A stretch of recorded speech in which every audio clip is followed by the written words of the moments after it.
Hey everyone, my name is Mohit Prajapati. Welcome back to my channel banking directions. So दोस्तों, कैसे हैं आप सभी लोग? आई होप आप अच्छे होंगे, अच्छे से प्रैक्टिस कर रहे होंगे और बिल्कुल मन लगाकर पढ़ाई कर रहे होंगे। कुछ भी दिमाग में नेगेटिव थॉट्स आया करें, कुछ भी थोड़ा सा डर एंजाइटी आया करे, उससे डिस्ट्रैक्ट होने की कोशिश किया करो। अपने आप को कुछ अलग चीज़ों में इन्वॉल्व किया करो, कुछ अलग सोचने का ट्राई किया करो, बिकॉज ये सारी चीज़ें आपको डाउन करेंगी। निगेटिव थिंकिंग और निगेटिव सोचना या एंजाइटी आपको सिर्फ डाउन करेगी, आपको कोई फायदा नहीं पहुंचाएगी। तो बेटर है आप वो चीज़ सोचो जो आपको फायदा पहुंचाए। आपको ये सोचो कि आप सेलेक्ट होने के बाद यार क्या क्या करोगे, कितना कहाँ कहाँ आपको जाना है, किस तरीके से मम्मी पापा की हेल्प करनी है। ये सोचना आपको काफ़ी इंपॉर्टेंट रहता है। ये ही चीज़ें होती हैं जो आपको मोटिवेट करेंगी।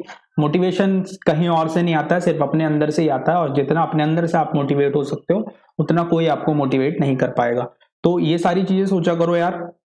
ऐसा नहीं है कि कुछ नहीं होगा, सब कुछ होने वाला है। सिर्फ फ्यूचर के बारे में ना सोच के सिर्फ प्रेजेंट के बारे में सोचो कि आज का आपके पास दिन है, आज का आपके पास 24 आवर्स है। जितना टाइम आपके पास है उतना टाइम मेरे पास है, उतना ही टाइम सबके पास है। और इन 24 आवर्स को हम किस तरीके से यूटिलाइज कर सकते हैं, सिर्फ ये चीज मैटर करती है। आज फाइट ले लोगे ना अच्छे से, तो कल का दिन तो ऑटोमेटिकली सुधर जाएगा।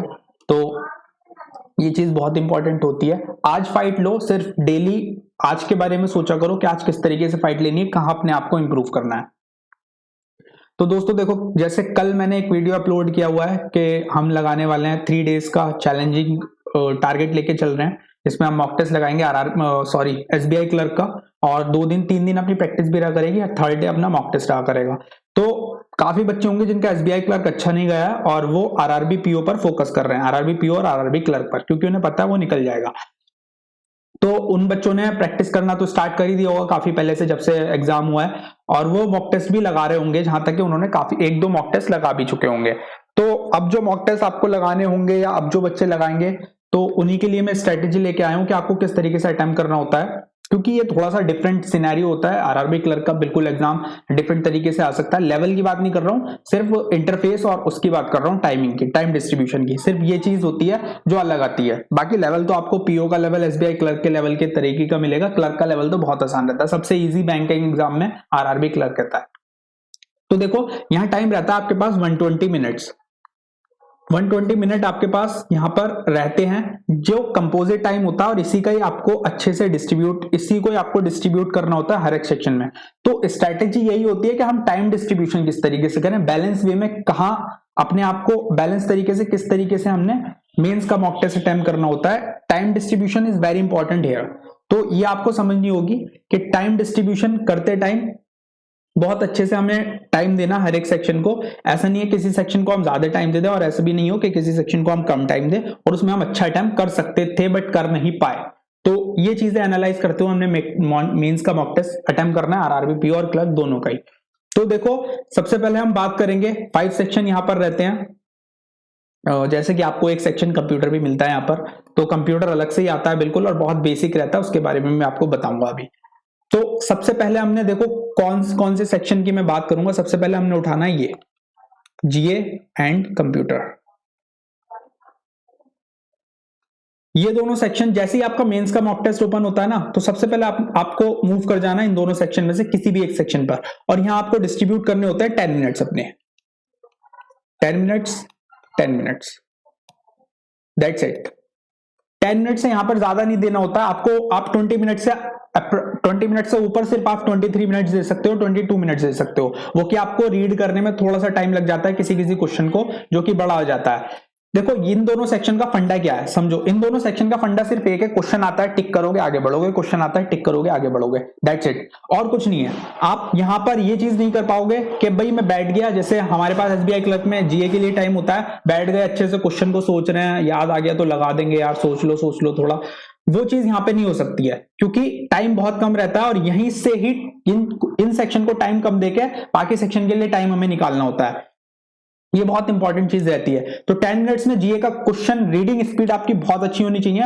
लाइक एक बार रीड करने के बाद आपको क्लिक हो जाना चाहिए पूछा क्या है क्वेश्चन के अंदर, कंप्यूटर के अंदर भी और जीए के अंदर भी। तो फटाफट क्वेश्चन आपने पढ़ा, क्लिक किया दिमाग में, और ऑप्शन को मार्क किया और आगे बढ़ गए, ऑप्शन को मार्क किया आगे बढ़ गए। यहाँ पर रीचेक करने का भी टाइम नहीं होता है, इसलिए क्वेश्चंस आपको वही करने हैं दोनों ही सेक्शन में जो आपको पता है, जो आपको आते हैं, दैट्स इट। कुछ भी गैस वर्क मत करना है, यहाँ पर तुक्का लगाने की बिल्कुल जरूरत नहीं है, आप कहीं ना कहीं फंसोगे। देखो एवरेज इंपॉर्टेंट ये चीज होती है, यहाँ पर हर बच्चा एवरेज मार्क करके आता है। सिर्फ अगर मान लो जीए में आपके 25 हो रहे हैं, 22 हो रहे हैं, तो दूसरा बच्चा भी हद से या 26 या 27 या 20, 90 इतना ही गया होगा, तो एवरेजली जो रहता है निकल के आता है वो सबका सिर्फ 25 to 22 ही आता है। अगर सेक्शन इस तरीके का आया हुआ है कि बस वहां पर 20 से 22 क्वेश्चन अटेम्प्ट हो रहा है, तो अगर इस तरीके का आया हुआ है कि 30 अटेम्प्ट हो रहे हैं, तब आपके भी 30 होने चाहिए। या तो फिर आपने प्रैक्टिस अच्छे से नहीं किया है, ये चीज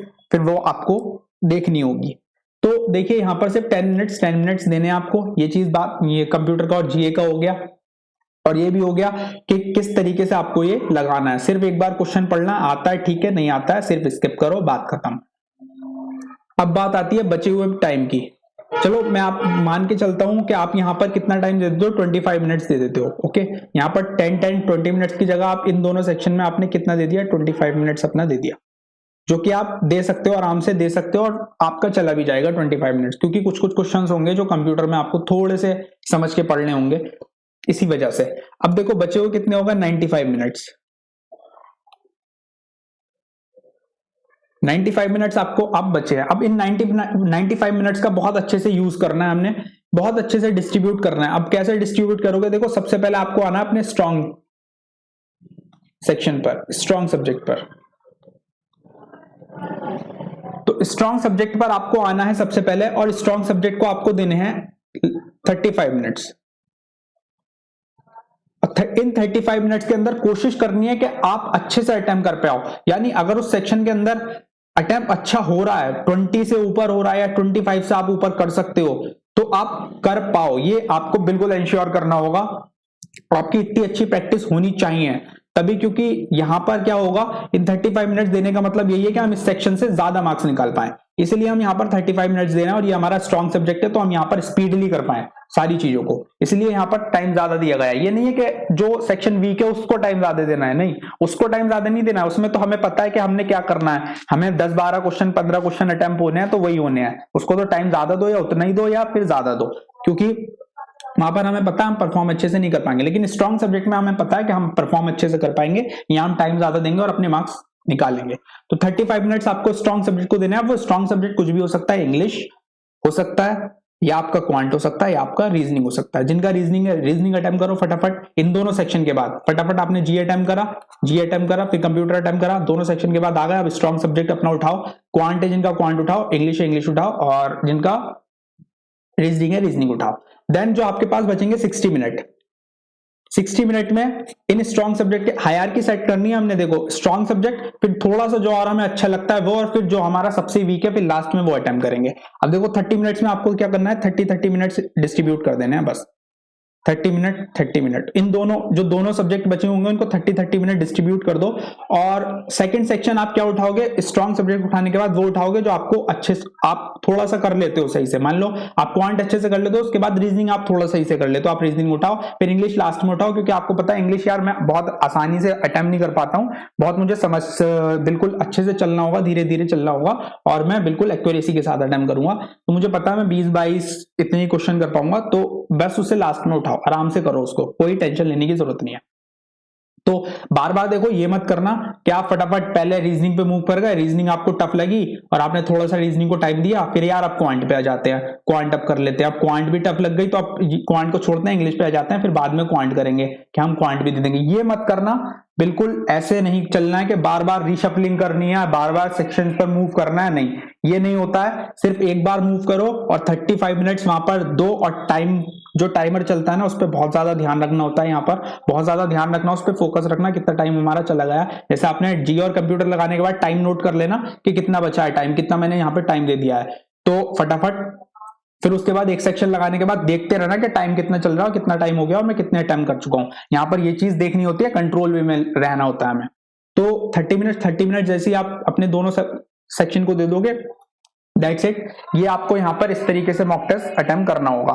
तो गलतियां ये नहीं करनी है जो रीशफलिंग बार बार बच्चे करते रहते हैं कि आप क्वांट अटेम्प्ट कर लिया, क्वांट में हो नहीं रहा था, फिर रीजनिंग पे मूव कर गए, रीजनिंग में भी कुछ नहीं हो रहा तो चलो अब इंग्लिश पे मूव कर जाते हैं, फिर अभी इंग्लिश में होगा ठीक है, वरना फिर देखेंगे क्वांट करें या रीजनिंग करें। नहीं, सेट करने लिए पहले ही हायरार्की सेट करनी है। मॉक टेस्ट में ये सब बेवकूफी मत करना और ना ही एग्जाम में ये सब करना है। सिर्फ ऑलरेडी अपनी स्ट्रेटेजी बना के चल के हायरार्की सेट करके एग्जाम में उसी हायरार्की से अटेम्प्ट करना होता है, तभी आप अपना स्कोर बूस्ट कर पाओगे, तभी आप कॉन्फिडेंस से अटेम्प्ट कर पाओगे। और देखो ये चीज मैं बता चुका हूं सेक्शन वाइज किस तरीके से करते हैं। इस चीज के लिए मैंने वीडियो ऑलरेडी अपलोड कर दी, SBI clerk mains mock test किस तरीके से सेक्शन वाइज अटेम्प्ट करते हैं। वो काफी लंबी वीडियो हो गई थी, तो वो मैंने बिल्कुल आपको दी थी और उसमें मैंने बताया था कि सेक्शन वाइज किस तरीके से। इंपॉर्टेंट क्या चीज होती है मेंस के मॉक टेस्ट में, ये क्वेश्चन सिलेक्शन,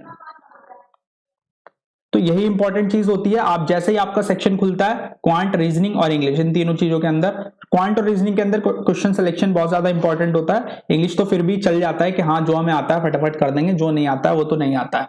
तो और जीए कंप्यूटर का तो कुछ है नहीं ऐसा स्ट्रेटेजी वाइज है, क्वेश्चन सिलेक्शन आता है करोगे, नहीं आता है छोड़ के आगे बढ़ जाओगे, दैट्स इट। तो क्वेश्चन सिलेक्शन बहुत ज्यादा इंपॉर्टेंट होता है। तो क्वेश्चन सिलेक्शन के साथ जैसे कि मैं बताता हूं आपको 10 क्वेश्चंस तो देखो बिल्कुल मिलने होते हैं। एक तरीके से आपको दिया जाता है कि भाई इन 10 क्वेश्चंस को तो आपको छोड़ के ही नहीं जाना। एग्जाम में ये बिल्कुल लिखा होता है इनडायरेक्टली ऐसे क्वेश्चंस के थ्रू कि आप भाई 10 क्वेश्चन तो अटेम्प्ट करके ही जाओ हर एक सेक्शन के अंदर। ये होते हैं मिसलिनियस ऐसे क्वेश्चन जो आप अटेम्प्ट कर ही पाओगे आसानी से, चाहे वो क्वांट हो चाहे वो रीजनिंग हो।